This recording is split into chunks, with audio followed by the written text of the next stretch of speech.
when you analyze the making of a nation, it's making of an organization, making of a nation. One of the first few things we do is a SWOT analysis. We do strengths, we do weaknesses, we do opportunities, and we do threats.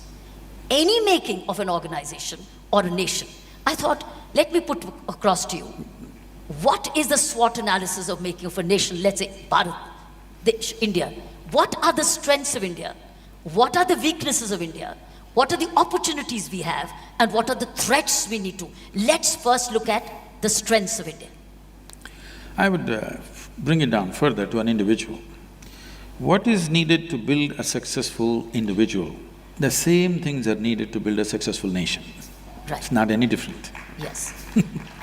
If one knows how to build a successful human being of himself in every way, when I say successful, not that just you made money, not just that you get a ranking, not just that you got elected, no. A successful human being means in every way you're complete. If you make this, the same replica is for the nation in the sense, if you want to be a good human being, to start with, all your four limbs should be limbered up and nice, strong and fine. The four limbs of a nation is just this: the executive, the judiciary, the military and the civil services. All of them must be limbered up and agile. We must do some yoga with all of them. We must knead them.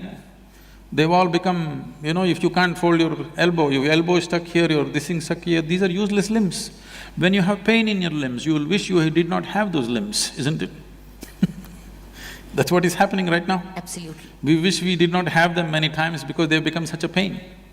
So keeping them limbered up, these four limbs is very important. See, always a nation will be successful only when people's aspirations are kept alive. If people lose their aspiration, it's a finished nation, okay? There must be enormous aspiration and people should see a piece of the sky, they must see it's a possibility. It is not an empty dream. If it becomes an empty dream, they'll go to hallucinogenic drugs. They must see a piece of the sky that it's worth making the effort, always. So to nurture an aspiration and to create the possibility that within your lifespan you can get there is very important. And also make people's aspiration into national aspiration and nation's aspiration into people's aspiration. And a strategic sense as to where we are, not living an utopian idea of well-being, which we have done unfortunately, having a strategic sense of where we are, what are the things to make a nation happen. For example, when we made the nation, this is not a commentary on some mistakes that people might have done, because in retrospect we can say many things.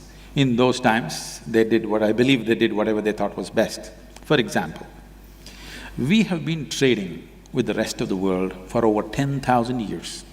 If you go to Syria, in many parts of Arabia, particularly Syria, unfortunately, it's in such a mess.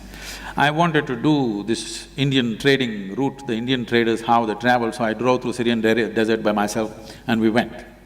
It was a fantastic experience. Wherever you go, stories of Indian traders 8,000 years ago. The Aleppo city, which is completely in rubble right now, one of the most beautiful cities, was built only on the taxes that the Indian traders paid, okay? Everywhere in the Syrian schools, they're studying about how Indian traders and engineers and all kinds of people coming 8–10,000 years ago. Is there any such story in India? Do you know? No Indian child ever reads about it. Yes. You go to Lebanon, there's a place called Baalbek, which is a 4,300-year-old Phoenician temple. Every child in 5th, 6th standard in Lebanon, in school, they all study that Indian builders, Indian sculptors, Indian elephants, Indian labor and Indian yogis came and built this. A huge, massive temple, each stone, some of the foundations were stones weighing 300 tons, they transported up the mountain and built this, Indian engineers of that time. You have lotus flowers hanging from the ceiling. Obviously, there are no lotuses in Lebanon. It was sculpted by the Indian sculptors. Every Lebanese child knows this. Does any Indian child, any of the Indians, have they heard about it? No. Over 1,000 years ago, Tamil kings went to Angkor Wat and Angkor Thom. Yes. If many of you might have seen this, You will feel proud of being human if you see the work that's been done. It's the largest religious building on the planet, Angkor. Yes. Does any Tamil child in Tamil Nadu up to 12th standard read a line about it in his textbook? No. When you don't build pride, how do you build a nation? If you do not build pride, you cannot build a nation. If you're not proud of who you are, why the hell should you stay here? Right now, if the more advanced countries, Western countries, open up their visa policy, 80% of the Indians will swim across the oceans and go away. That means, if 80% of the people want to go away and you're holding them by force, it's a prison. You know about prisons. We're holding them. No, people should want to be here. Everybody wants to go away. And we're holding them. That's not the way to run a nation. So is that your main weakness from strength? Strength is healthy people, inspired people.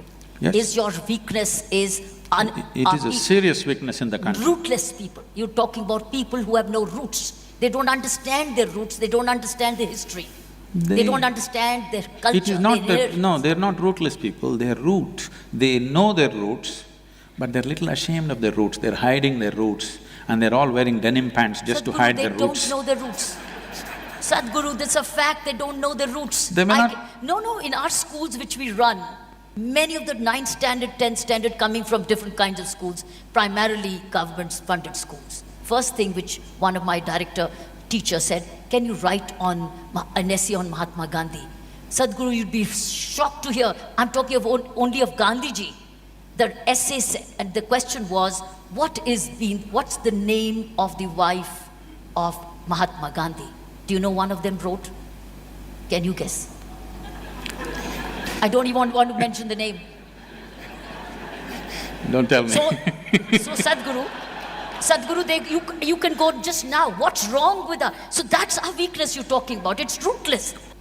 I would like to repeat this. We are not rootless, but people who occupied us for so long somehow managed to bring a certain sense of shame about our roots, which has to go.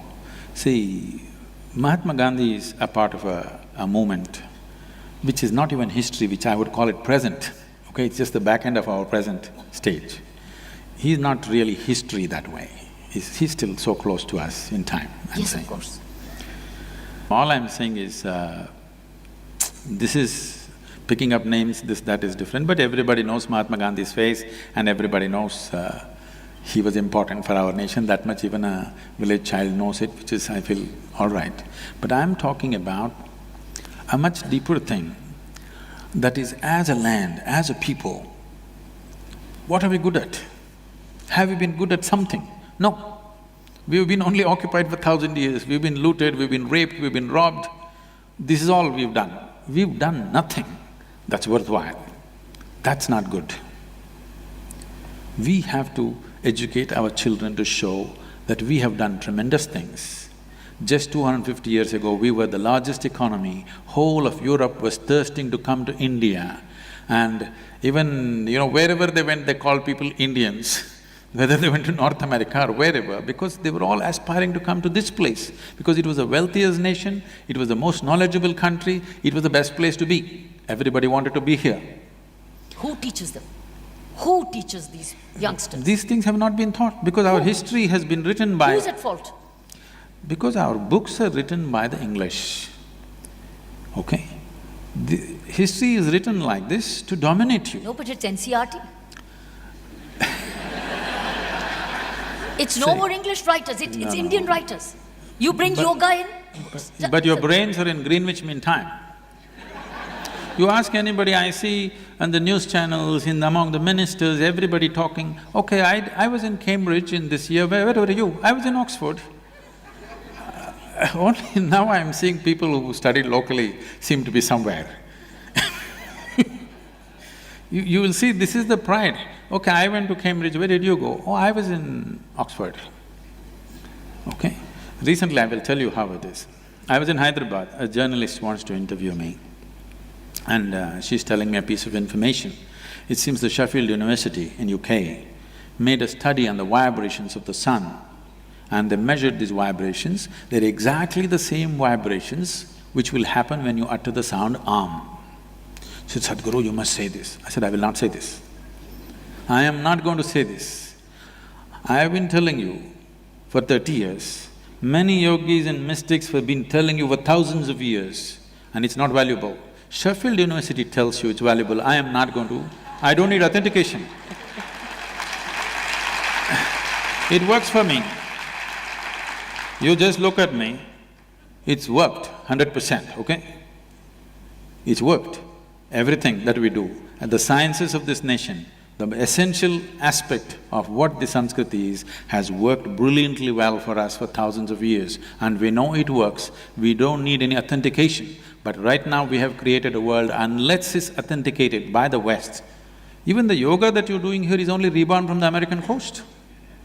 People people think yoga was invented by Madonna.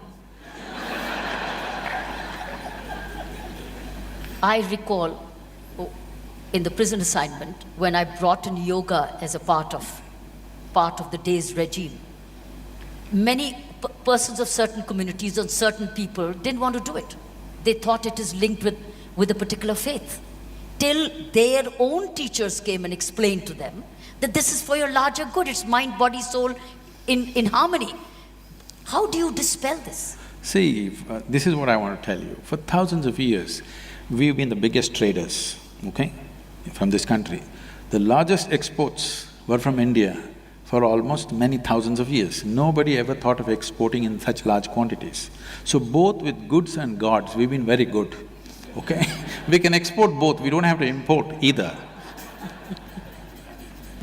We're very good both with goods and gods. Our ability to create goods was systematically broken. Our industry was broken, our business systems were broken. It's all right. I'm not complaining, we let it happen because… we let it happen because we did not take care of one of the limbs. There was no military wing. Military wing? Yeah. When invaders came, That's you could right. not defend your people. That's right. Because you were singing music, you were meditating, you were doing things. Exactly.